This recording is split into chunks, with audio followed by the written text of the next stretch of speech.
So by way of introduction, I am Carly Forrest. I'm a partner in the insurance and risk team here at Brodies, and I'm delighted to be able to introduce our guest speaker today, Crispin Shingler. Now, Crispin is a corporate partnerships manager with the Trussell Trust. Now, many of you will be familiar with the work carried out by the Trust, but for those of you who don't, Crispin is going to talk to us today about the work the Trust does, the vision for the future, and also to tell us just what a significant impact COVID-19 has had on the demand placed on food banks as a result of the pandemic. So without further ado, I will pass over to Crispin to tell us about the Trussell Trust. Thank you. Thanks so much for joining us today. It's great to have this opportunity to speak with you about the Trussell Trust, our work, the impact of the pandemic, and what it is that we're doing to continue moving forward. So today's presentation is in three parts. I'll be breaking down as to why there are food banks, the work of the Trussell Trust, the impact of the pandemic, and how we're adapting to the new norm and our work moving forward. So before I start, I'd like to go on to a poll, if I can, to just understand your knowledge of the Trussell Trust and the work we do. As you see a poll on there, so it'd be great if you could answer that poll in a couple of seconds, and then we'll see what the outcome is.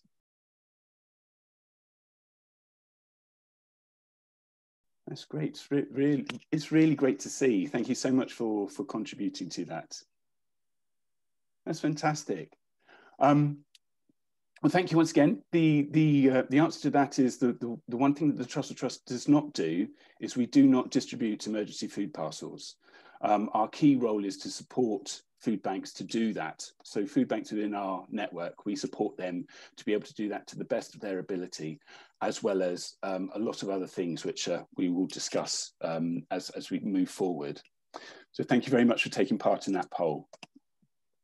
So to move on to the first section, here within the presentation, we're going to look at why are there food banks and the work that we do in the Trussell Trust. Predominantly, the information here would be more about how we worked prior to the pandemic, but we would touch on a little bit here about our response here. So generally, the Trussell Trust support a network of food banks. There's approximately 426 food banks within the Trussell Trust. That's approximately 2/3 of the UK's food banks are within the Trussell Trust. So we don't support all food banks within the UK, and all our statistics that I will be sharing with you today are only for the Trussell Trust Food Bank Network. They do not include all food banks within the UK. So we support a network of food banks. Each food bank is its own independent charity with its own charity number, board of trustees, bank account, able to make their own policies, their own strategies, which obviously we support and advise on, but we do not say what they do and can't and cannot do. So why are there food banks? Well, at the peak of the first financial crisis around about 2008, 2009, we distributed almost 26,000 emergency food parcels.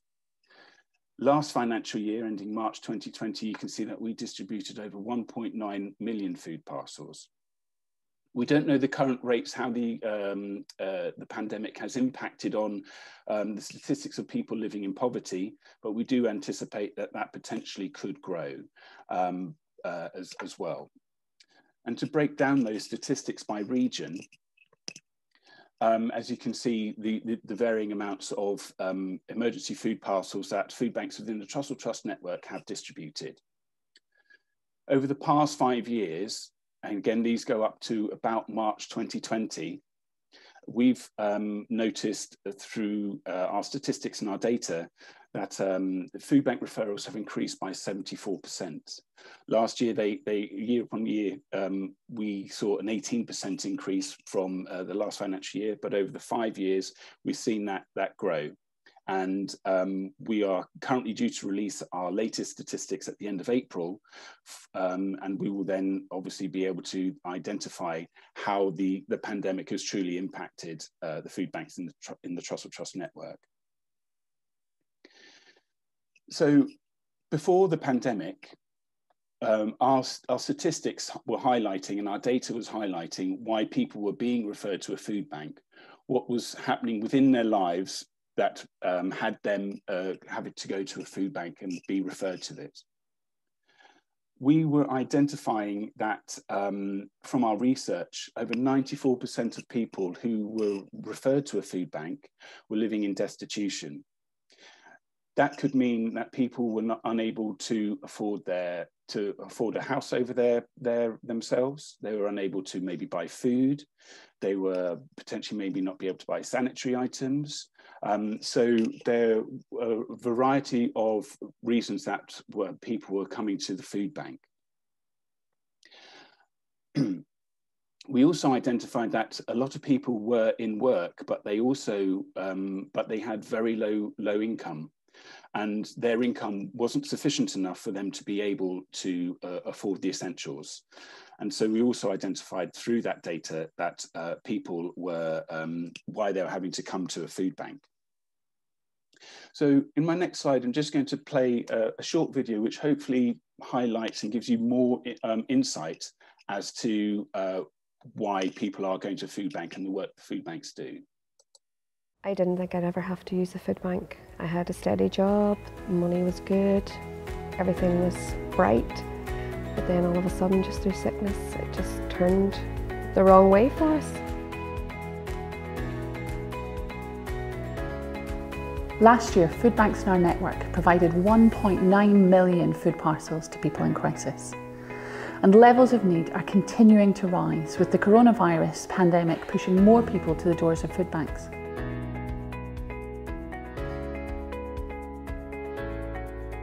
Seen over the last year a 50% increase in needs, in the number of people coming to collect emergency food packages, and it feels like the situations people are in are getting more and more extreme.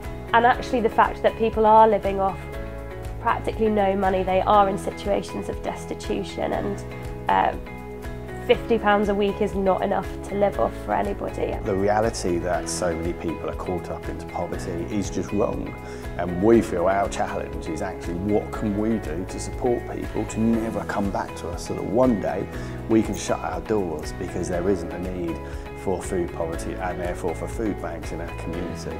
I don't want to think of kids going to school not having had a decent breakfast. We have seen, I think, a change from people that would come just initially for one or two kind of parcels to help them out in that kind of difficult situation. They're not using us because they've got no food, they're using us because they've got no money, and that's the bit that we need to address. Poverty is not dignified, and until we stop calling it food inequality, food insecurity, period poverty, all these things that they're coming out with, holiday hunger, the reality is people do not have the money they need to survive. This isn't right. We want to ensure everyone can afford their own food. We want to see an end to the need for food banks in the UK. We know this is possible, and together we know this can change.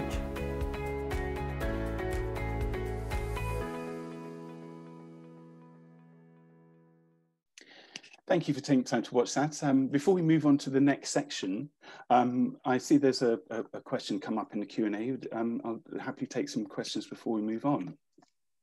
Thanks, Crispin. I think just someone is asking, will the slides be shared afterwards? Which, are you okay to share the slides? Yes, yes, very happy to share those with you. That's great to hear. I just think for me, that was a really powerful video. It's quite shocking actually, the statistics, and particularly the increase in the number of people requiring the use of food banks. What, in terms of people, you talked about people being referred to food banks. How do people access food banks? Do they have to be referred, or is there a way for people to access them directly? Well, prior to the pandemic, it was we had approximately 50,000 referral partners. So that could have been the Citizens Advice, that could be a school, GP practice, a variety of referral partners. Some housing associations are also referral partners too. And they would identify that the individual or family would need further support and would write up a food voucher. So that was like an A5 piece of paper, which include the information of the people. It could be how many people are living in the household, obviously what area, what region they were in, ages, if there was any disability, ill health. A wealth of information went on to that food voucher. And that person would then be able to take that to their nearest Trussell Trust food bank and hand that over to the person at the food bank, and then they'd be able to access the further support that the food bank gives. Mm-hmm. That wouldn't just include being able to get an emergency food parcel, because from that data, the volunteers at the food bank would then look to have a conversation with the people who are being referred there, to really sort of just to have a chat and reassure them that they're not the only person in this situation, but also to identify why they've come to the food bank and what reasons they're there for, and what further support that the food bank may be able to offer. Each food bank, as I mentioned, is independent and manages things in their own way. So, for example, I know that Eastbourne Food Bank have a wealth of debt advisors who would then be at the food bank when people would come to collect their emergency food parcels. And should those people need further advice there, they could then be offered some debt advice, some financial advice, how to manage their finances better, as an example. Other food banks, if they didn't have that, they'd be able to direct people to that area, as well as identifying other reasons and what further support that the food bank may be able to offer. So it wasn't just about accessing emergency food provision, it was also about identifying and understanding why people are coming to the food bank and what further support that could be given. So that's the quickest way. There's a lot of other things within the referral process that we could talk about, but that's the core things of food bank referrals. Mm-hmm. Okay, thank you. So we'll move on to the next section, and as you can see, it's the impact of the pandemic and how that impacted not just the food banks within the network, but also how briefly we responded in that time. So the key areas of the impact within the pandemic are highlighted on the screen: volunteering, food supply to the food banks, as well as how people were referred. So starting with volunteering, prior to the pandemic, our network of food banks, the Trussell Trust network of food banks, had approximately 26,000 volunteers throughout the UK. The majority of those volunteers were all retired. So once the lockdown kicked in, the majority of that group then went into shielding. So we almost overnight lost all our volunteer base. And volunteers, which I hope is highlighted just from the referral process, are key to ensuring that the food banks remain open. So we had to immediately fast track our volunteering service. We recruited for volunteers on behalf of the entire food bank network, and we supported our food banks in that area. And we were due to launch, so in April, when the height of the pandemic sort of kicked in and lockdown was progressing, we really needed to ensure that there was sufficient resources in place for the food banks to be able to ensure that they had continuing volunteers to be able to ensure that emergency food parcels were able to be distributed. So we fast-tracked our assembled volunteer page, which is now what we now use on our website. But that was due to be launched in November, December of 2020. So we fast-tracked that through within 4 days to ensure that our network of food banks were able to keep the volunteer base. as I'm sure many of you may remember, at the beginning of lockdown, the panic buying and stockpiling that the general public that we were all experiencing throughout the UK, and how people were shopping. Now, most food banks collect their food donations through the supermarket collection points. To give you an example, over a third of the food from the network comes from Tesco, and that's just one supermarket. So that can sort of at least highlight the donations of emergency food through the supermarkets. And as there was limits on how much people could buy, obviously food donations weren't getting to the food banks. To top off that, people who were still donating to the food banks, supermarkets were finding that people were stealing from the collection points. So most supermarkets had to get them off the shop floor for keeping the shop secure. So we had to ensure that food was still getting to the food bank network. So we spoke with, our policy team spoke with the people that they'd been speaking with at government level, as well as other charity partners who also support people with emergency food provision. And we set up a temporary logistic infrastructure so that all the emergency foods could access food banks and other emergency food provision charities as well. And then obviously we could then make sure that the food got to people through a delivery service. So obviously with the social distancing taking place, people weren't encouraged to come to the food bank. So food banks had to set up a whole new delivery model to make sure that people were still able to access emergency food provision. And through our corporate partnerships, and particularly with British Gas, we were able to provide that. And British Gas used their vans and their engineers to help with the delivery model that food banks were then implementing, which we supported in shaping that for the food banks. And finally, the referral system. As I mentioned before, it was very much a face-to-face, paper-based system. And with social distancing and lockdown, and also our referral agencies all closing, people weren't able to be referred to a food bank. So we, again, fast-tracked our e-referral system for people to be able to be referred via email and digitally.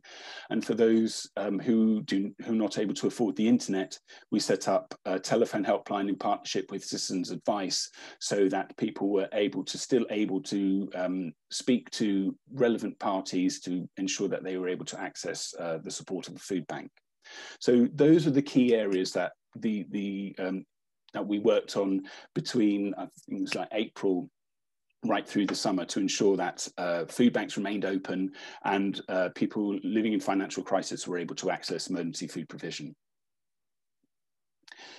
So these statistics, as I mentioned, are just for the Trussell Trust Food Bank Network, and that is approximately 2/3 of the food banks within the UK. And these statistics are just for April, so the first 6 weeks of when lockdown took place.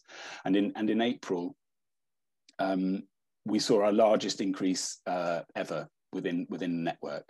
But food banks were still able to remain open and support people within their communities.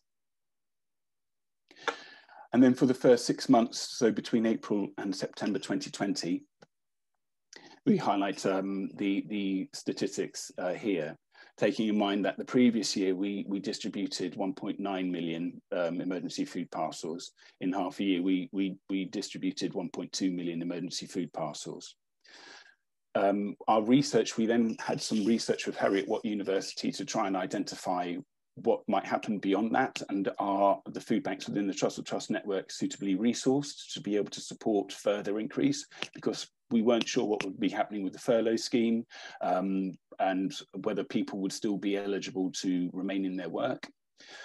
So we did some research to see how many food bank referrals may take place, and it was identified that between, so if you just bear with me, just double check my notes, between October and December, food banks were estimated to distribute 1 emergency food parcel every 6 seconds during that time.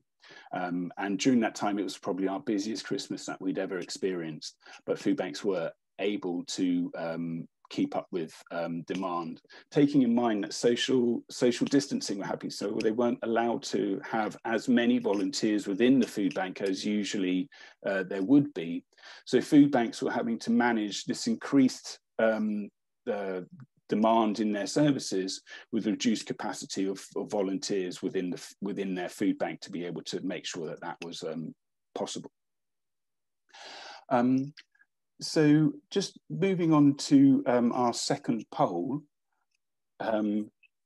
just another opportunity to sort of understand really and get an idea of your opinion of things.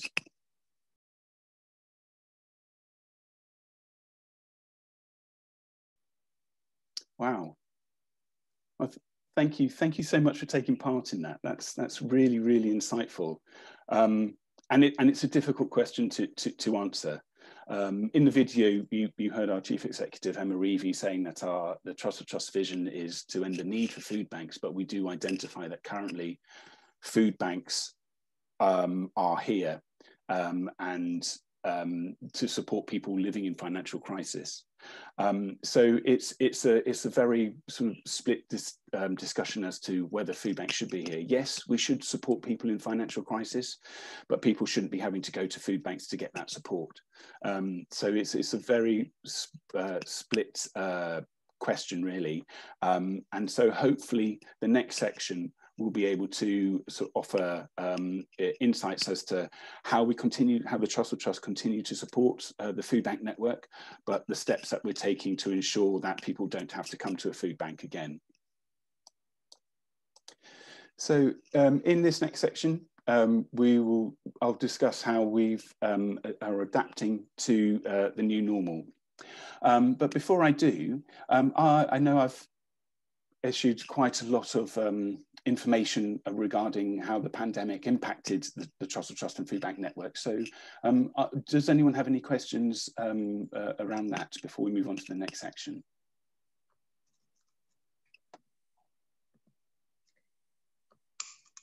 We've got a question here, Crispin, just asking about, of course, ideally there would be no need for food banks, but are they not the most efficient way of distributing the surplus food we're told there's so much of and would otherwise go to waste?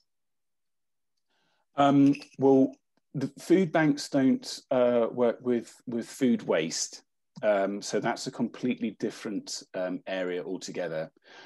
So charities such as Fair Share would work with supermarkets to ensure that their food, which includes fresh food, would not be thrown away.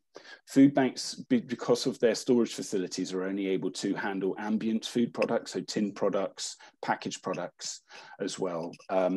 Food banks are trying to adapt to that because they do understand that people want fresh food, and fresh food is great. But then there are some people who've been rehomed, and therefore the only cooking facilities that they have is a kettle. So food banks need to understand the requirements of people who are being referred to them to their services. So we don't handle food waste. We ask for food donations that are 3 months, that have a minimum 3 month life end of life date on them, for them to be donated to people. Okay. And I think one of the things that really struck me as you were speaking about the impact of COVID is just how resilient you have to be. I think, we've all had to be resilient in terms of how our businesses have coped with the pandemic, but that's really impressive in terms of how quickly you got everything running, and also, for British Gas as well, I think that's great. They were able to turn to assist. Yes, thank you. And that reminds me of one other thing that we put into place, because I'm sure you can imagine the demands on the project managers at the food bank, so the individuals who run them. Obviously, they were having to take on board not only the challenges of people referred to them, but managing the food bank, ensuring their volunteers are okay. So we also began to work with various mental health charities as to what mental health support could we provide for the volunteers within the food bank network, primarily our project managers who run the food banks as well, to ensure that they had the best support that they could to ensure that they were able to continue to remain open. Mm-hmm. And just in terms of the increase also, was part of such a significant increase in terms of the statistics you've given us, and was a large part of that the fact that schools were closed, so therefore children who may, get their main meal because they're at school, whether it's breakfast, lunch, was that a part of it, that the kids weren't at school? Yes, so we did our food banks within our network did identify that, and even prior to the pandemic, families were one of the largest groups that came to food banks, especially those of single parents families were coming. But yes, a lot of the increase was due to families having to remain at home and be able to feed their families as well. So we again, we're trying to ensure that the food bank network had sufficient provision within their food banks to offer that to the new increase of people coming to their doors. It was also identified that over 50% of people being referred to food banks during the pandemic had never gone to a food bank ever before, and we couldn't identify exactly which groups, but with people on self-assessment and things like that not being able to get any support from the government, there was quite a few new groups of people who were also being referred to the food bank during the pandemic. Mm-hmm. Okay. So we've got some other questions which, do you want to move on and we can take them at the end? I'll take one more and then we could then maybe move on to the next section and take questions at the end, if that's okay. Okay, so we've got one here to ask, has the 3-month referral limit of the Trussell Trust changed or been prolonged during the pandemic? Again, that's down to the individual food bank as to how they wish to do that. But obviously, if people require the support of a food bank, then the food bank isn't going to turn them away just by their very nature. However, it is preferred that they have the food bank referral for them to be able to have that access to the food bank. So it depends on really how the food bank decides to manage that, and that is something that the Trussell Trust wouldn't want to impose on individual food banks. Okay, thank you. Thank you. So I'll continue on to the last bit of the presentation, and highlighting how the Trussell Trust have adapted and our plans moving forward. So as it was mentioned in the video, and I've just mentioned again, the Trussell Trust new vision is to see the end of the need for food banks in the UK. We were due to launch our new strategy in April 2020, but obviously that was delayed. And so we took the learnings of the pandemic on as to how we might be able to move forward with our new vision. It is we do understand it is a huge, it's ambitious vision to do, but we do believe that in partnership and with our food banks, it is attainable. The Trussell Trust, of course, want to support food banks to continue to offer the immediate and best support that food banks can offer people within their communities. Ideally, we don't want to be a plaster to help just now. We want to ensure that people don't have to come back to their food bank for their support. So within the strategy that we were looking to implement this, we identified that there were 3 core pillars that would be able to move that forward. Using our data with changing policy, we want to share our data effectively to inform and influence people to understand what is actually happening again within the Trussell Trust network, but also be able to see of ways that we might be able to expand that and share data with other emergency food providers and other charities that work within poverty. Some of the cases we've done that, for example, we've our senior leadership group, such as Emma Reevy, our chief executive, and directors have been asked to be witnesses at parliamentary select committees to really inform as to what is happening there, as well as we've also been invited to the all-party parliamentary groups as well, with a focus on poverty. So our data really is valued at the highest level, and we know that that does have impact when members of Parliament are then asking questions to the Prime Minister, as our statistics have been used at PMQs in the past. The changing communities pillar of our vision, of our strategy, is to continue to offer the ongoing support to food banks so that they are able to offer the best immediate support to people who are referred to them during their time of financial crisis. We've created programs to help support food banks with this, so to ensure that people don't come back to them. For example, we've created a grants-based program where food banks within the Trussell Trust network are able to apply for grants where they feel confident that they'll get the required support from that. They still have to go through an application process, which is then assessed. But since the first lockdown, the Trussell Trust have distributed over almost £1.2 million worth of grants to the food banks within our network. This could be for a variety of things. This could be to help train volunteers. This could be to ensure that their warehouse and office space is working effectively. This could be improvement on the systems that we use to house our data.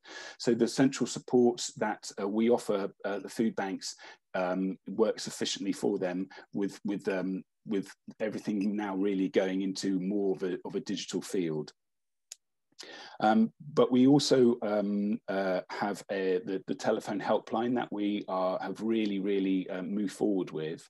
So in partnership with the Citizens Advice, that's moved from initially 20 FTE advisors up to 40 FTE advisors, and it's more about a help first helpline. Again, trying to keep that face-to-face conversation going, and to understand the real reasons why people are being referred to a food bank. One of the main reasons that was identified in the previous slide was troubles with the benefit system, and quite a lot of benefits not being processed correctly.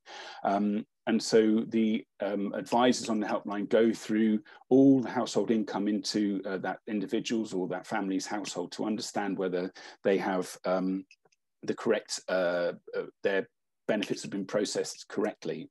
And through that, we've been able to identify and get back for households over £5 million of benefits that haven't been processed properly. So that equates to an average approximately between £2,500 to £3,000 per household per year coming into their households, which has helped a majority of people not have to come back to their food bank for support. But we know that none of this will be possible without our Changing Minds pillar.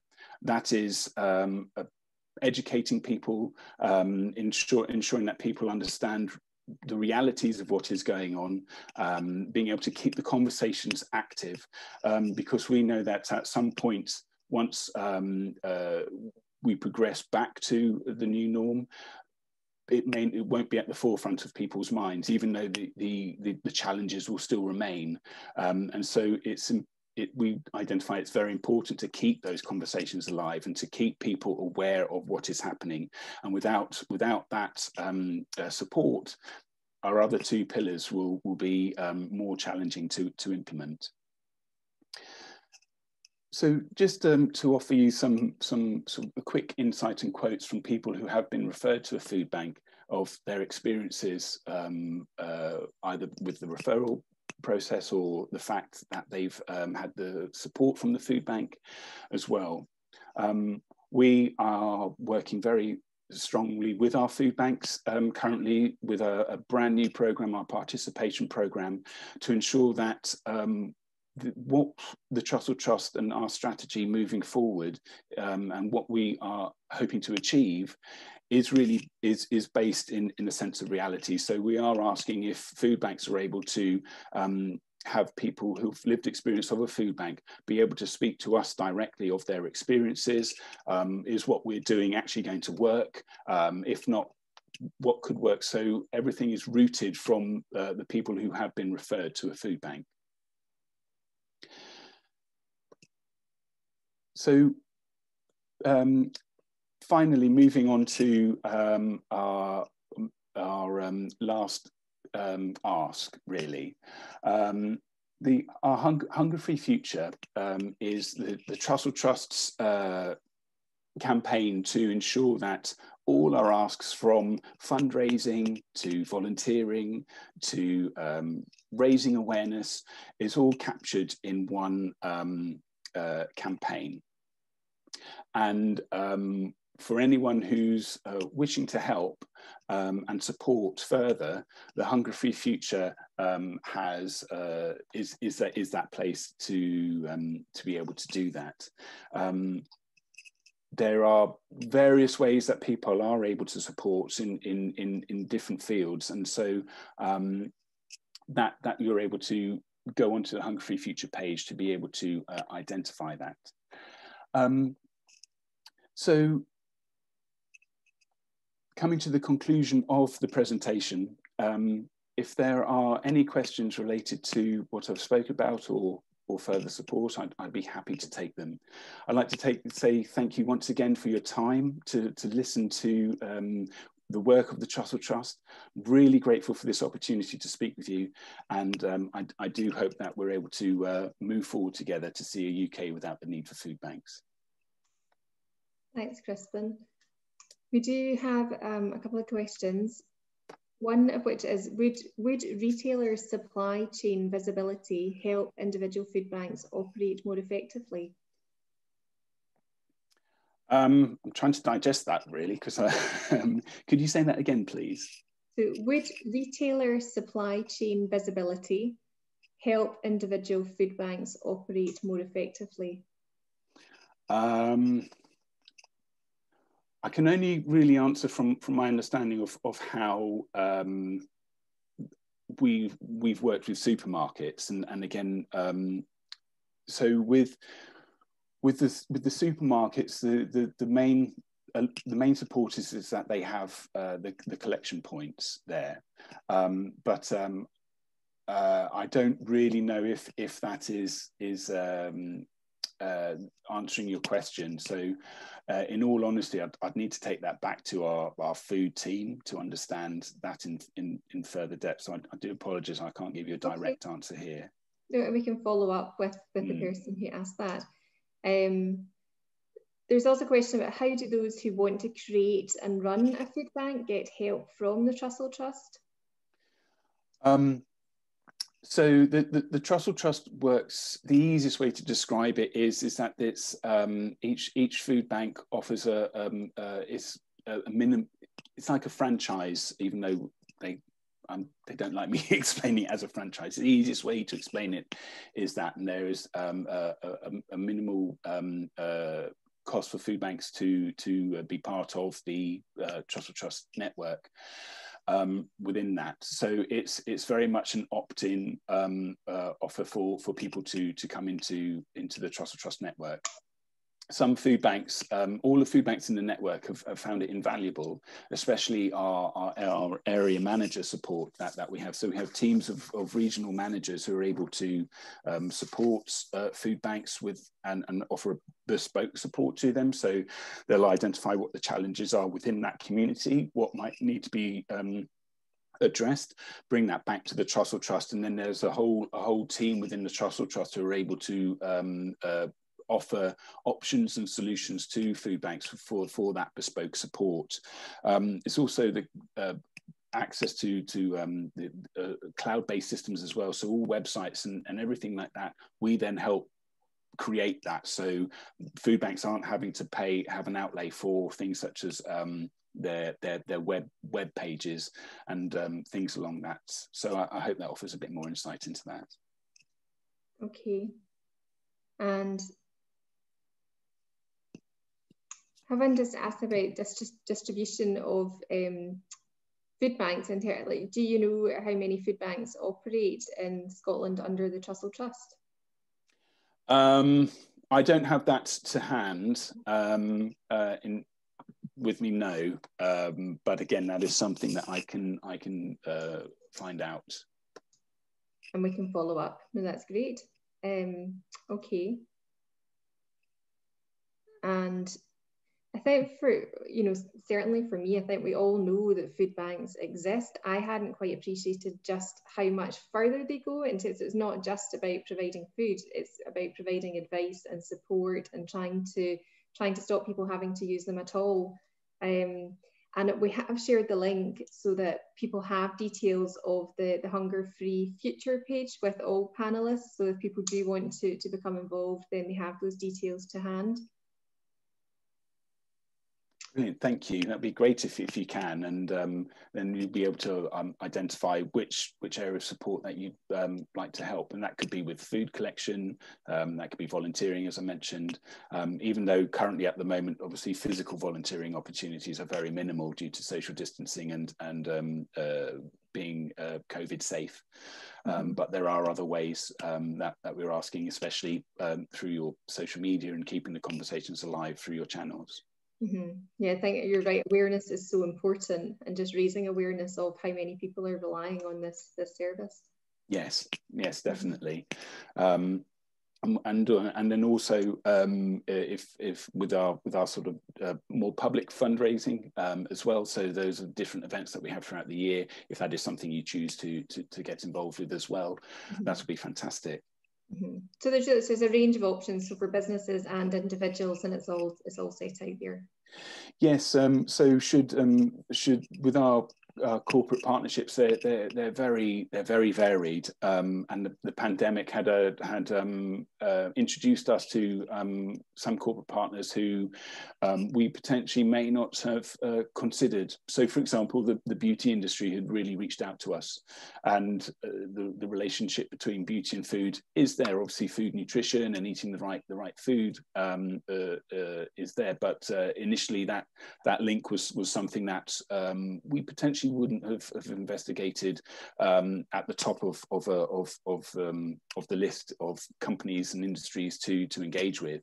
And we primarily have corporate partnerships within the food industry, the finance industry as well. And so we are very fortunate to work with companies like within that area.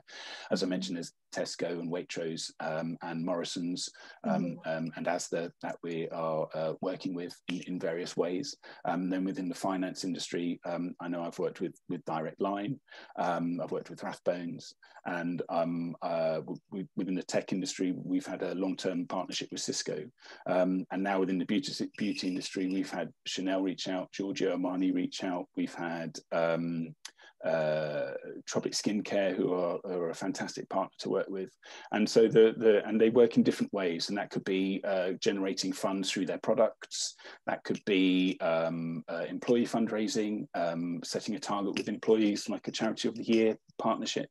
So there are a variety of ways that our corporate partners work with us, and then also help with skills-based sharing as well. So there's, as I mentioned, different ways depending on what companies' strategies are, what their CSR goals are, and then obviously we'd work individually to see how that might be reached. So I suppose the takeaway message is everyone can do something, whether it's individually or through your business, and working together to try and end this. Yes, that's definitely and also the other way is that if you wish to reach out to your food bank, then on the Trussell Trust webpage at the top of our homepage is a link saying find a food bank link, which I can pass on at the end of this, and you just need to put in your postcode and it will inform you as to where your nearest Trussell Trust food bank is, and you can reach out to them if you wish to do be it a home collection. So by that I mean I've done one at my school. They gave me permission to have a box just outside the gate, so I wasn't in the way or COVID unsafe in a COVID secure way. And just had a box there, and just encouraged people that when they dropped off their children to school to bring a tin of something or some food item, which I would then run down to my local food bank. And it can be as simple as that as well. But please do understand that food banks are under, if you do reach out and try and get in touch with them, they are exceptionally busy. So please do have patience if that's something that you'd like to do. Okay, Crispin, thank you very much for taking the time to come along today and to talk to us about this. And thank you to everyone for attending. Thank you. Thank you once again. It's been great to speak with you and have this opportunity.